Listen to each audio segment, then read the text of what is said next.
If you disabuse yourself of hate, then you would know that African sexuality has always been diverse. What the global village has done through the internet is simply to unveil this for us. You don't want to miss the interesting conversations on Demystifying the African Sexuality podcast. The DAS Podcast. Welcome to part 4 of our podcast.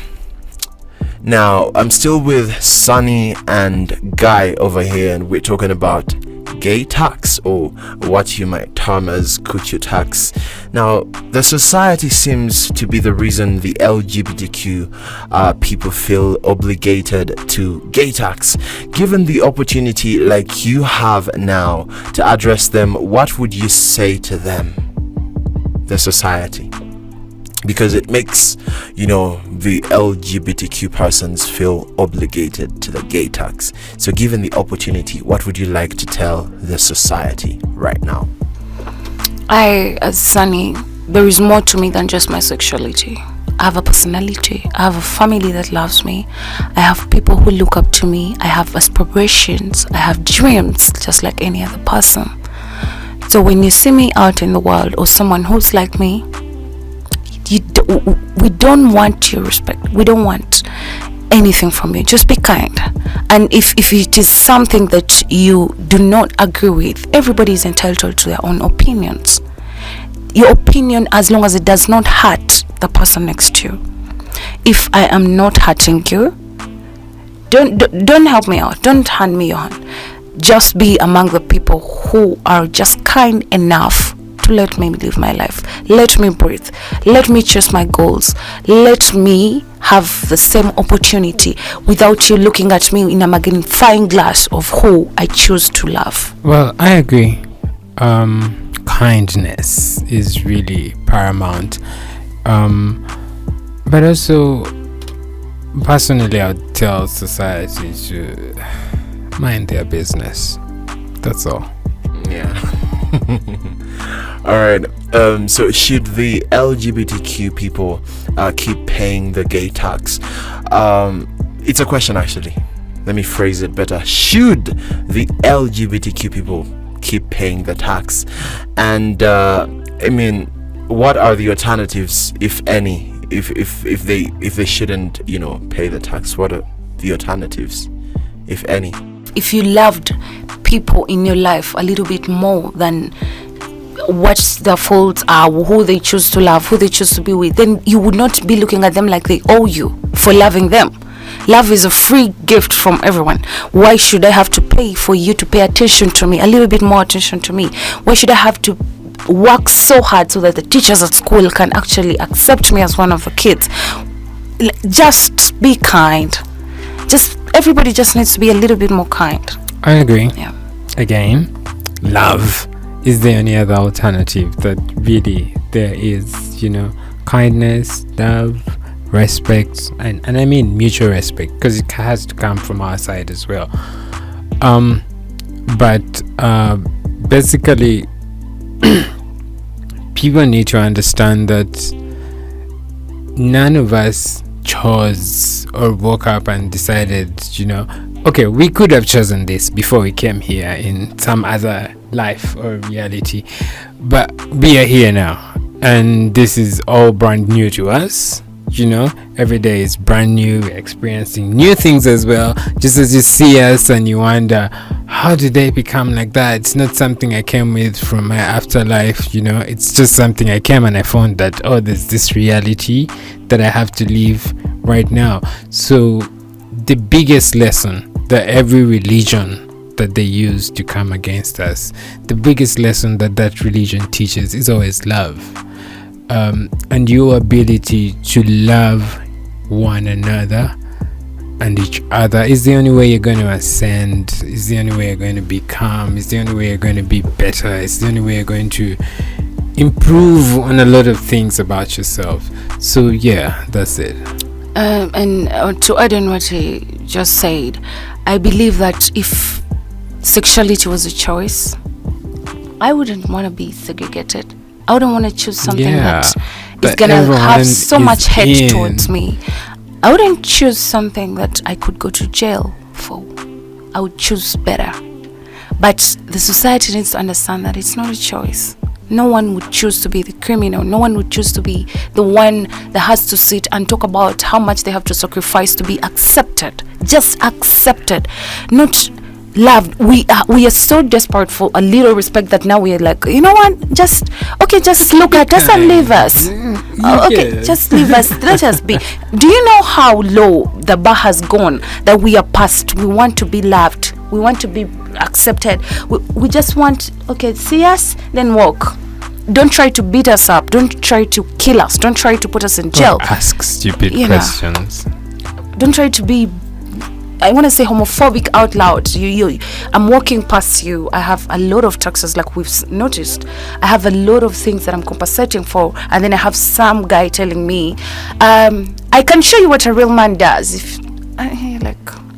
So now you're sexually harassing me in public, and it is accepted because I'm different. You get it? Yeah. Really? Yeah. Anyways. Yeah. So we earlier on talked about heteronormative marriages as, one way to, pay the gay tax. That is something that some queer people or LGBTQ people go through. So I want to hear from you once again. If you were heterosexual, would you allow your daughter or son to be married to a queer person? I want you to give me a straight up answer, and also if you would like to explain, please. When you say allow, it's like saying I'm supposed to tell my child, you love this one. It is not my place as a parent to choose whom my child falls in love with, as long as they are legal age and it is normal love. They are human being. Fellow human being, you can love whoever you want, because it is not my place. Nobody lets you love somebody. Nobody's supposed to allow you to love somebody, as long as those people are the legal age. You both are consenting adults. Consent our way. You get it? Like all consenting adults, let them consent with whoever they want to love. And I think even the word let is very ugly. It means that I have given myself the power of God. I'm the one who's telling you who to love. I'm the one who's, as if I gave you some love, now I decide who you divide it to. No. That is weird for me. Guy. If I was a parent, which I hope I don't become, yeah, the expectations are too many. It would totally depend on so many things, who I am as a parent, how I've raised my kids, what are my belief systems in this house, what are my cultural beliefs and religious beliefs. All that would play a big part in my decision making. But ultimately, I'm not the kind of person who's going to force someone that I genuinely love. There's when I don't love you and I just say I love you and I don't like you. Yeah. Because human beings can say that. Because I keep telling people, if a human being can lie to God, don't think you're that important. Because you're going to say, God, I'll never do it again. But honey, the moment you get out of that shit, you're back at it. So yeah. So basically, if I genuinely love my child, there is no reason as to why I would stand there and tell them it is either me or your partner. No, you go and do it, gendo tomere, and be in your own things. And it's the same thing like with my friends, like I told you earlier. Like I told them, you guys, you're getting married, but all these things are not going to work. I told them what was what, but I didn't stand in their way and be like, no, you won't get married, I'll sabotage it. Well, they did. And they sabotaged their own marriages as expected. So basically, I'd let my child make their own decisions and decide. I was like, if that's what you want, then well, let's see where it goes. Because at least I know that's what my parents did for me. It's not that they've let me, but I've made some really outlandish decisions, and they've just been like, it's your decision, go ahead. Just don't let us be the ones coming in to try to fix it because you failed. Yeah. All right. That's wonderful. Thank you so much, Sani and Guy. We need to hear some closing remarks from you. Let's start with you, Sani. Your last remarks. I really go hard on the be kind part, and course, for everybody who will listen, I hope you heal. I hope you go through, you love yourself a little bit more. And our duty on earth is just love people. You don't have to like them. You don't have to run after them and be in their lives. But you never know what demon somebody's fighting. You never know what they had to do to get where you found them. So just be kind. That's all. I prefer people who are kind. Yeah, I mean, to you guys. There's so much that I would want to say. There's a lot going on in my head, especially when I'm trying to wind up something. But I think everyone should understand that we are on the same journey, using different routes, or probably using a different direction, and we're all struggling in some way.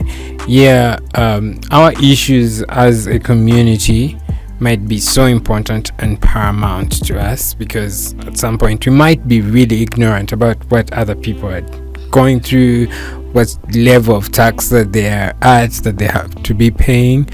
But just like Sani said, once we master the art of love, that's like the beginning of healing. It's like the beginning of development. It's the beginning of ascension. Like, so much happens when you actually love yourself and then love the people around you and be kind. It's so easy to be rude. It's actually so easy to do bad things. But you need to be considerate as a human being, because if you do not want to be judged, why are you judging? If you do not want to be beaten, why would you say njakukubagwe, to someone that has totally been ignoring you the whole time? So people should just do better and not have expectations, because expectations is a key.